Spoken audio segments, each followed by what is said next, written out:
Chapter 3 Julia, taken by his enthusiasm and his fantastic exuberance, accepted his offer. He started her in modest parts, which under his direction she played as she had never played before. He interested the critics in her. He flattered them by letting them think that they had discovered a remarkable actress, and allowed the suggestion to come from them that he should let the public see her as Magda. She was a great hit, and then in quick succession he made her play Nora in The Doll's House, Anne in Man and Superman, and Hedda Gabler. Middlepool was delighted to discover that it had in its midst an actress who it could boast was better than any star in London, and crowded to see her in plays that before it had gone to only from local patriotism. The London paragraphers mentioned her now and then, and a number of enthusiastic patrons of the drama made the journey to Middlepool to see her. They went back full of praise, and 2 or 3 London managers sent representatives to report on her. They were doubtful. She was all very well in Shaw and Ibsen, but what would she do in an ordinary play? The managers had had bitter experiences. On the strength of an outstanding performance in one of these queer plays they had engaged an actor, only to discover that in any other sort of play he was no better than anybody else. When Michael joined the company, Julia had been playing in Middlepool for a year. Jimmy started him with Marchbanks in Candida. It was the happy choice one would have expected him to make, for in that part his great beauty was an asset, and his lack of warmth no disadvantage. Julia reached over to take out the first of the cardboard cases in which Michael's photographs were kept.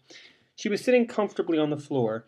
She turned the early photographs over quickly, looking for that which he had had taken when first he came to Middlepool, but when she came upon it, it gave her a pang. For a moment she felt inclined to cry.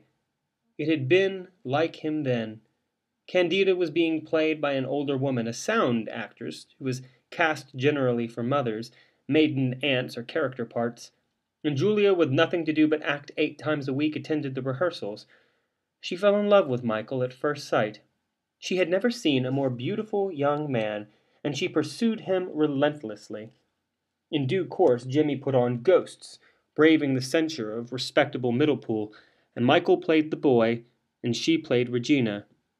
They heard one another their parts, and after rehearsals lunched, very modestly, together, so that they might talk of them.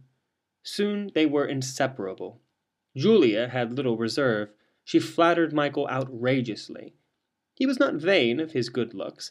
He knew he was handsome, and accepted compliments, not exactly with indifference, but as he might have accepted a compliment on a fine old house that had been in his family for generations. It was a well-known fact that it was one of the best houses of its period. One was proud of it and took care of it. But it was just there, as natural to possess as the air one breathed. He was shrewd and ambitious. He knew that his beauty was at present his chief asset, but he knew it could not last forever, and was determined to become a good actor, so that he should have something besides his looks to depend on. He meant to learn all he could from Jimmy Langton, and then go to London. If I play my cards well, I can get some old woman to back me and go into management. One's got to be one's own master. That's the only way to make a packet. Julia soon discovered that he did not much like spending money, and when they ate a meal together, or on a Sunday went for a small excursion, she took care to pay her share of the expenses. She did not mind this.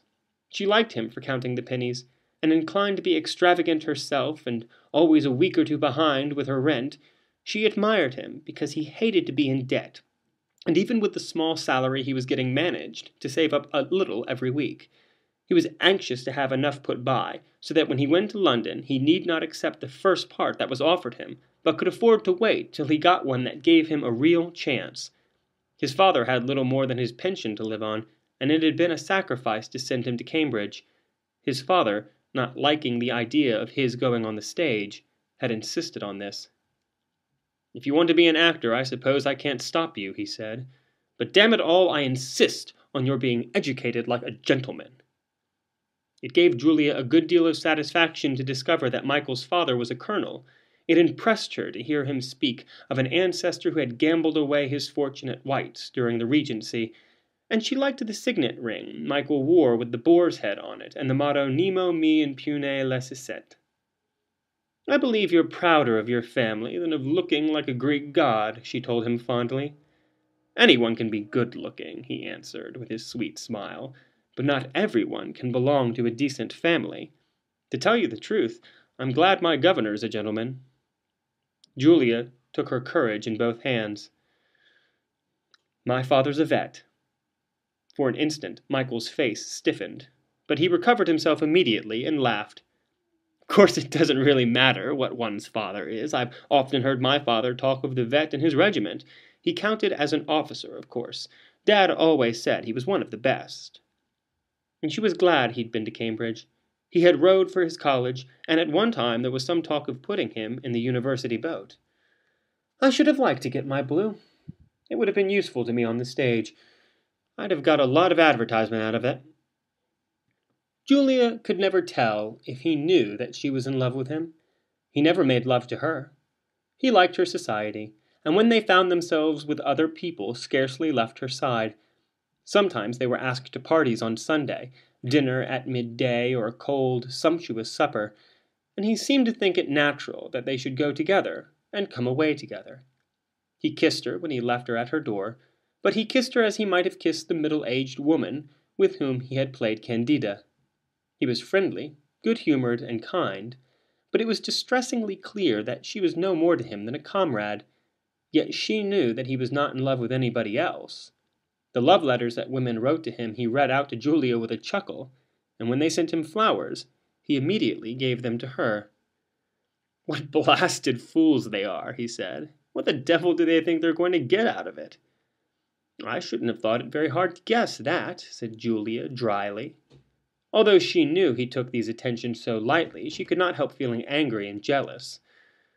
I should be a damned fool if I got myself mixed up with some woman in Middlepool. After all, they're mostly flappers. Before I knew where I was, I'd have some irate father coming along and saying, now you must marry the girl. She tried to find out whether he had had any adventures while he was playing with Benson's company. She gathered that one or two of the girls had been rather inclined to make nuisances of themselves, but he thought it was a terrible mistake to mix up with any of the actresses a chap was playing with. It was bound to lead to trouble. And you know how people gossip in every company. Everyone would know everything in 24 hours, and when you start a thing like that, you don't know what you're letting yourself in for. I wasn't risking anything.